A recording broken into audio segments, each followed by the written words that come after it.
Akĩaria igongona-inĩ rĩa kũrugũria mũbango wa Policare ũrĩa ũrĩ rungu rwa rũhonge rwa borithi, First Lady ahinyĩrĩirie atĩ andũ arĩa mekoraga hatĩka-inĩ ya mbara cia mĩciĩ nĩ mabatiĩ gũkorwo makĩnyitwo mbaru nĩ thirikari na honge itiganĩte cia thirikari na gũtigĩrĩra atĩ nĩ marũmbũiyo na kĩhoto kĩao kĩonekana.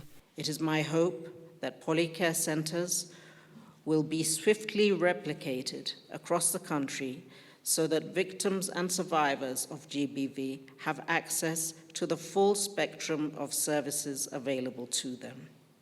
Mũbango wa Policare nĩ wa gũthikĩrĩria maabitha a borithi arĩa magerwo ngero itiganĩte makĩria nĩ endwa ao na kũmahe handũ ha kũrĩra na arĩa matabania ngero ici magathũrimwo ũrũngarũ wao wa meciria makamũkĩra ũtarani na mwerekera wa gũkinyanĩria kĩhoto ũgathundũrwo.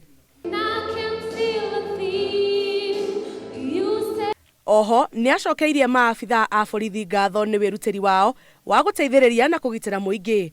Wĩra-inĩ wao maabitha a borithi nĩ maritũhagĩrwo nĩ meciria na ihoru ũndũ ũrĩa ũmarikagia maũndũ-inĩ matiganĩte ma kũgerana ngero.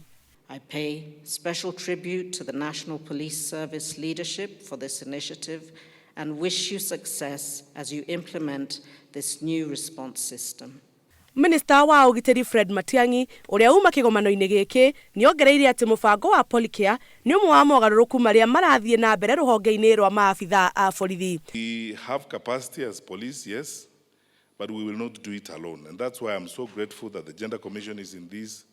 A good number of elected leaders are working with us on these, civil society organizations, and a broad range of non-state actors. Ngĩribotera Inooro TV njĩtagwo Jabi Wanjaũ.